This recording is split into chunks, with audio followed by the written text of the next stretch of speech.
Hi everyone, good morning. Today, I want to explain something to us, and the title of that is How Poverty is Mass Produced in Africa, using Nigeria as a case study. How poverty is mass produced in Africa, using Nigeria as a case study. Some people easily get angry when they hear things like this. I don't know. You cannot fight the facts that are staring you in the face. Nigeria now have over 90% poverty rates. You can go and Google it. NDIC or statistics have it there, information have it there, that 95% of Nigerians do not have up to 500,000 naira savings in their accounts.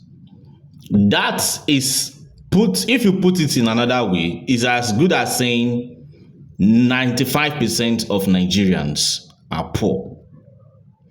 You can see what is happening today. People are stealing food from trucks. People are breaking into warehouses to steal food. People are clamping over each other just to get bread. 7 people died the other day because of stampede to get bread. So you can see what some of us have been saying for some time now. What Nigerian undergraduates have been mocking motivational speakers for. You can see it's now coming out in broad daylight. My people perish for lack of knowledge. Nigeria is a country where people will spend millions to go and get paper, but will rather not spend a dime to get real knowledge. The level of dropouts in tertiary institutions now is alarming. Over 50 million out of school children in Nigeria, and many of them have never even gone to school before. With the energy crisis in the country today, the level of layoffs, if you do statistics now, will stun a lot of persons. I know that many businesses have started slashing down the salaries of workers. So what is this all pointing to? Knowledge. Yes, I know, or we know, that the government have been very irresponsible. The government have not done what they're supposed to do. However, at least 50% of the blame will also go to Nigerians, because Nigerians have rejected knowledge. An average Nigerian would rather put 500,000 naira to get 1 million in 30 minutes than put 10% of that money to learn knowledge that he will now meditate upon and act upon. 3 years back, it was raining all over the internet. You see people coming out say motivational speakers are scammers. When they finish speaking, nothing come out. You get, what do you mean by I started my pure water factory with 1 bag of water? I started my poultry farm with 1 feather, making mockery of knowledge. Bill Gates was world richest man from 1995 to 2008. Bill Gates reads, I think, 1 book per week. An average Nigerian graduate have not read up to 5 books in his entire stay in the university. Nigerians reject knowledge. Knowledge. I'm not talking about book knowledge or cramming and pour. An average Nigerian undergraduate read to pass, not to study. Because the Bible says you study to show yourself approved, not reading to pass. You can read to pass and come out with a first class and you have nothing to offer apart from the paper that shows that you're a first class. So Nigerians need to start rewiring their brains that the society does not owe you anything. Rather, you owe the society. You get what resources you get is dependent upon the value you have to offer. And value begins from your mind. How renewed is your mind? So it all starts with parents give birth to children, and then they start. It's beautiful. You send your child to school, primary school. But when everything is about rote learning, go to school, read, solve your assignments, come back.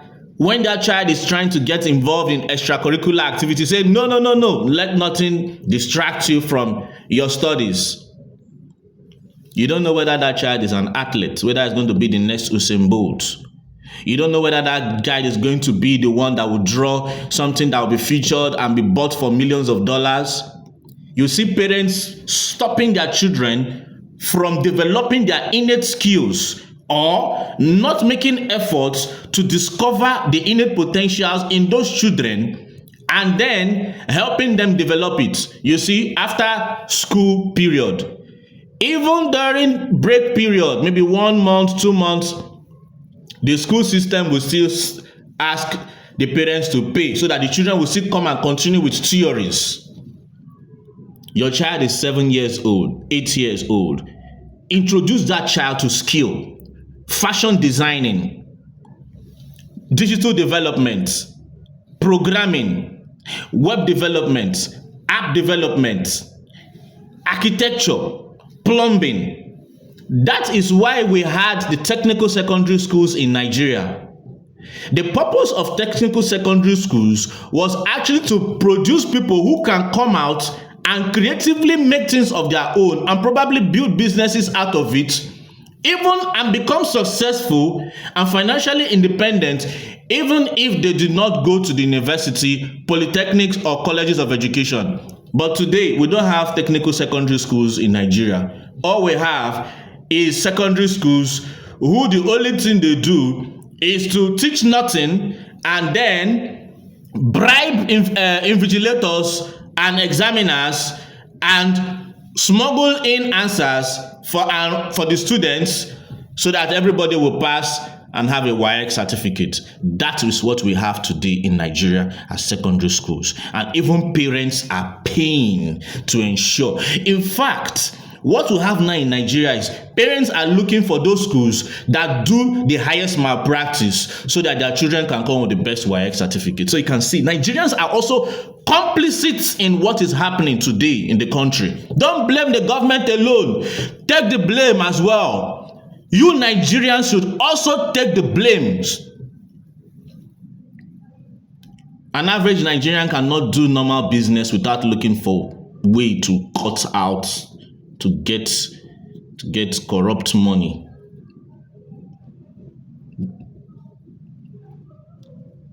You hear people say it's normal. Na normal thing now. Na normal thing now. You people are part of it. In the streets, you finish everything. Instead of you to dispose your waste, they will throw it on the streets. They'll throw it in the gutters. But then you go to other people's country and you like the way how clean their country is. Those lecturers that are busy taking bribes and sortings, are they Ghanaians? Are they Togolese? Those Nigerian lecturers, all of you that call yourself ASU, you will come and complain, government is going to, but you are doing nonsense inside those your universities, tertiary education. Children will come out with little money, pay school fees, and then they want to study. You will not even teach any, come and teach nonsense. Most of you are mediocres. More than 90% of Nigerian lecturers are mediocres. They have nothing to offer. An average PhD lecturer in Nigeria cannot challenge an average BSc holder in institutions, in countries where things are working. And yet, they will try to force students to pay 5,000 naira, 6,000 naira, 7,000 naira for textbooks that have nothing inside of them. And then they'll say, if you don't buy it, you fail. Those lecturers that are doing these things, destroying the institutions of Nigeria, they are Nigerians as well. You also have to take the blame. So, Now, I'm back to the parents. You refuse to invest in the innate skills of your child. You need to invest. You refuse to invest to give your child skills. There are many stories. I think a good number of them I've had where you see someone say, "I have to fight with my parents because I needed to learn a skill while I was going to school." They said, "No, focus on your studies." Whereas the reverse should be the case. That's it by the parents. So the parents are part of mass production of poverty in this country. Some parents will even impose a course to study upon their child. You know that this child is gifted in this area, but because of your pride, medicine, law, can't you see what's happening in the country? Doctors are now going below middle class. Engineers, many of them, with all the suffering in the school, engineering students are one of the students that are one of the most suffered set of students, suffered for nothing. An average Nigerian undergraduate in engineering do not practice engineering. So what's the point suffering? Why don't you go and study adult and community education? So the teachers and the education system, a child comes, only those that can cram maths, that are good in maths, maybe that can cram and pour, those ones are labeled the bright students. They even give them gifts, creating inferiority complex among children. Parents gave you children to train. You see, they come out, they celebrate, this is the best brain, this is the best brain. History have it that most of the best brains don't usually come out to the best results in the society. Most of the time, it is those children that you overlook, that you call the dull ones. They dream. Most of you don't read. These educators in Nigeria don't read. Have you read about these great men, scientists, the likes of Albert Einstein and the rest? They were daydreaming as children. You see teachers flogging students that are daydreaming. Why are you not paying attention? You are limiting the imaginative faculties of children by reducing them to cram and pour, reducing them to rote learning. And when they fail, instead of you to Steve Jobs, the creator, the co-founder of Apple Corporation that revolutionized both the computer industry and the phone industry, said that his teachers, one of his teachers, actually encouraged him with gifts to learn. Imagine if that teacher was not there in the life of Steve Jobs. We wouldn't have had a smartphone today. We wouldn't have had a personal computer today. The teachers relegate those children who probably are not catching up with the others, who can easily cram and pour. But they fail to realize that those ones who learn gradually may have large minds to be able to expand those things when they eventually catch upon them and then make greater things out of them. That is what Einstein said. You have to explain things for him twice or three times. But when he gets it, his mind takes it beyond what you who taught him can imagine. And so, children are being graduated from primary and secondary schools to feel that they are intellectually and academically inferior because they could not cram and pour the way the system programmed them to be, even though they have technical gifts and skills. Some children were born, no training, they can pieces an electronic device and put it back up. In countries like America, where things work, you see children, they have digital tools which they use in training themselves and become so gifted that even the conventional people are confused. But in Nigeria, the system is wired to put those children under and crush the ability to develop those skills. So you educational system in Nigeria, you also have to take the blame of what is happening in this country. It's not only the federal government. And then when they go to the university, the lecturers, they come there. They come and some of them will just come give notes. When I was in 100 level in university, I will not call the name of that university, but I attended that university, Maths 112, year 1. My maths lecturer gave us a note And when we photocopy that note, Mass 112, it was a note his own lecturer gave him in 1986. That year one, I was a year one student in that university in 2006. It was a note his lecturer gave to him in 1986 that man gave to us to copy. Subtract 1986 from 2006. So you can see the kind of mediocres that we have in universities. They have nothing to offer.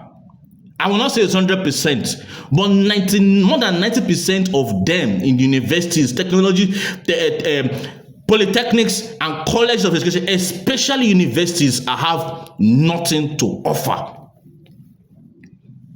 So you can see it's a systemic rot. Don't blame the government alone. How about those that saw nonsense and decided that they will follow nonsense because the person is speaking their language? Tribalism. I don't want to delve in there because you guys, you know yourselves. So this is how poverty is mass produced in this country. So don't come and point the federal government alone. Don't point the politicians. You yourself, Nigerians, you are also part of the problem. And yes, I'm here to express my anger. You guys should stop pointing only the government. Point yourselves as well. I have not called all the groups, but whichever group you belong to, examine yourself. This is time for national self-examination, not time for pointing of fingers. Thank you and God bless.